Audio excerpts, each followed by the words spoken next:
আমরা যে minute card কিনি এখন দেখেন গ্রামীণ, আমি আপনাকে দেখাই, এই দেখেন আমার কাছে এয়ারটেল, এই এয়ারটেল যদি কেউ 20 টাকার মিনিট কিনে তাকে 3 দিন মেয়াদ দেয়। রবি যদি 20 টাকার কেনে তাকে 2 দিন মেয়াদ দেয়। বাংলালিংক যদি 20 টাকার কিনে তাকেও 2 দিন মেয়াদ দেয়। গ্রামীণও যদি 20 টাকা কিনে 2 দিন মেয়াদ দেয়। এখন প্রশ্ন হচ্ছে এই মিনিট এগুলা কিন্তু পচার জিনিস না, এগুলা কাঁচা তরকারি না, যে কাঁচা আলু না যে পয়সা যাবে, বা পচা মাছ না যেটি মাছ এগুলো পচে যাবে। আমার প্রশ্ন হচ্ছে এগুলোর তো মেয়াদের কোনো প্রশ্ন আসে না।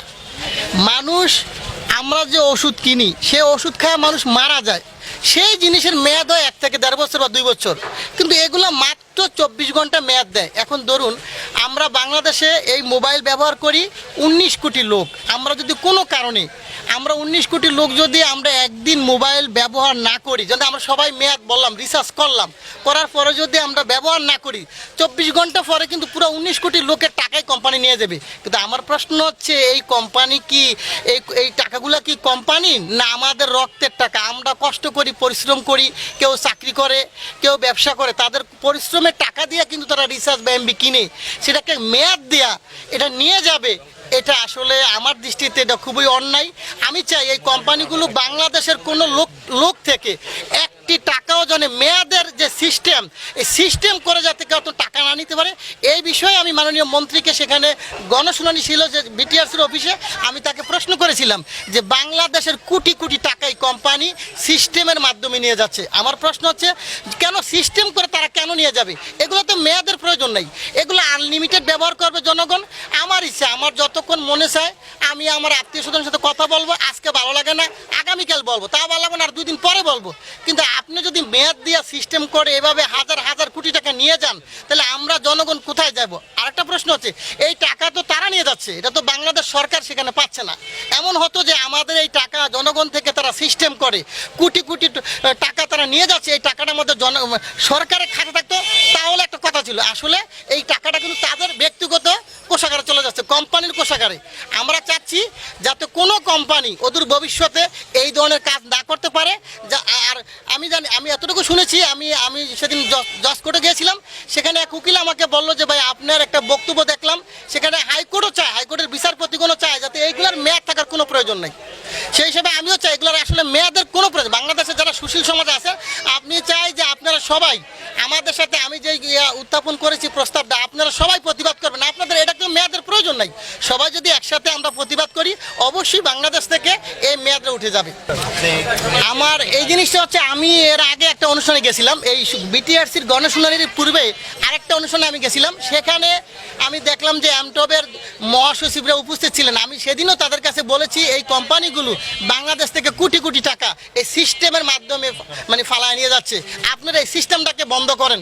তখন তারা কোনো উত্তর দেয় নাই, প্রতি উত্তর দেয় না। তবে আমি পরবর্তীতে যেহেতু বিটিআরসি হচ্ছে এটা মেন কি হর্তাকর্তা, এই কোম্পানিকে ধরার এখতিয়ার রাখে বিটিআরসি, এবং সেখানে কিন্তু মাননীয় মন্ত্রী মহোদয় উপস্থিত ছিলেন। আমি কিন্তু সেই জায়গাতেই বলেছি যাতে মন্ত্রী বোঝে যে বাংলাদেশের এই অসহায় মানুষ, যারা অনেক গরিব মানুষ আছে, তারা কিন্তু টাকা একজনে বললো কিন্তু 20 টাকা ভরতে তার অনেক কষ্ট, সেই ক্ষেত্রে কিন্তু তার টাকাটা তারা কি সিস্টেম করে নিয়ে যাচ্ছে, এটা তো ঠিক না। আমরা তো জনগণ, অতএব গরিব মানুষের টাকাটা যদি নিয়ে যাচ্ছে সে কিন্তু খুবই কষ্ট পাচ্ছে। সেই ক্ষেত্রে আমার কাছে মনে হলো এটা প্রতিবাদ করা প্রয়োজন বা এখানে বলা উচিত, সেই ক্ষেত্রে কিন্তু আমি জিনিসটা বলেছি। ওইখানে আপনি কতটুকু মনে করেন আপনার এই প্রচেষ্টাটা সফল হবে? হ্যাঁ, অবশ্যই সফল হবে, যেহেতু এই বিষয়টা মাননীয় সংসদে উত্থাপন করা হয়েছে এবং মাননীয় মন্ত্রী মহোদয় আশ্বাস দিয়েছেন যে এই সিস্টেমে যারা মানুষের টাকা নিয়ে যাচ্ছে এটাকে বন্ধ করার ব্যবস্থা তারা অতি দ্রুত নেবেন, এরকম একটা প্রস্তাবনা কিন্তু এসেছে এবং মন্ত্রীও আশ্বাস দিয়েছেন যে আমি দেখতে আসি বিষয়টা।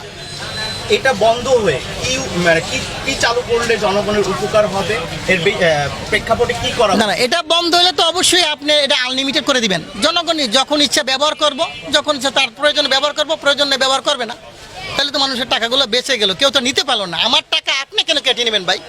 আমার টাকা আপনি কেটে নেওয়ার তো কোনো অধিকার নাই, আপনি একটা সিস্টেমে দিয়ে আপনি নিয়ে যাবেন, এটা তো হতে পারে না। তারা তো সুনির্দিষ্টভাবে লিখে দিয়েছে, ভাই লিখে দিয়ে তারা লিখে দিয়েছে, সরকার তো তাকে বলে নাই যে তোমাদের, সরকারের পক্ষ থেকে তাদেরকে বলে দেওয়া হয় নাই যে তোমাকে 24 ঘন্টা মেয়াদ দিয়ে তুমি জনগণের টাকা নিয়ে যাও, এটা তো বাংলাদেশের সরকার কখনো তাকে বলে নাই। এটা তো তারা কোম্পানি করেছে, কোম্পানি করলে তো হবে না, এটা আমাদের সরকার করলে হয়তো, কিন্তু সরকার তো সেটা করে নাই ভাই, এটা কোম্পানি করবে আর যা ইচ্ছে তা করবে, এটা তো আমরা জনগণ হয়ে মেনে নিতে পারি না, আমাদের মন্তব্য থাকতে পারে। পারে না, আমাদের প্রস্তাবনা থাকতে পারে এবং থাকবে, এটাই দুনিয়ার নিয়ম বা নীতি। আমি এই গত 3 মাস যাবৎ মোবাইল চালাই না এই প্যারার কারণে। এই মোবাইলে সিমের টাকা রিচার্জ করি, রিচার্জ করলে এই টাকা শুধুই কাইটা নিয়ে জায়গা।